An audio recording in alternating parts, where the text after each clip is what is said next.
NEET UG ഉൾപ്പെടെയുള്ള പരീക്ഷകളിലെ ചോദ്യപേപ്പർ ചോർച്ചയിൽ കേന്ദ്ര വിദ്യാഭ്യാസ മന്ത്രി ധർമ്മേന്ദ്ര പ്രധാൻ രാജിവെക്കണമെന്നാവശ്യപ്പെട്ട് സമരം നടത്തുന്ന വിദ്യാർത്ഥികൾക്ക് പിന്തുണ പ്രഖ്യാപിച്ച രാഹുൽ ഗാന്ധി ഉൾപ്പെടെയുള്ള ജനപ്രതിനിധികളെ ഡൽഹി പോലീസും കേന്ദ്രസേനയും കയ്യേറ്റം ചെയ്ത നടപടി അത്യന്തം അപലപനീയമാണെന്ന് Kerala Pradesh school teachers association വ്യക്തമാക്കി.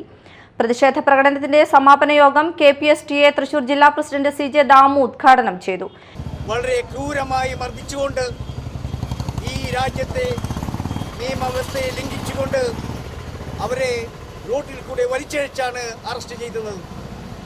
ഇത്രയും കിരാതമായ ഒരു നടപടി BJPയുടെ പ്രധാനമന്ത്രിയായ ശ്രീ നരേന്ദ്രമോദിയുടെ നേതൃത്വത്തിലാണ് നടന്നത്.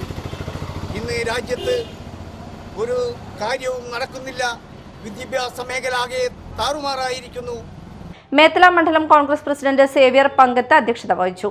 Councillor Princy Martin, block Congress ഭാരവാഹികളായ NV Andappan, Gopalakrishnan, Joby KJ, Sunil Ashtapadi, Radhakrishnan, Rajesh KA, Shaji വടക്കൻ എന്നിവർ പരിപാടിക്ക് നേതൃത്വം നൽകി.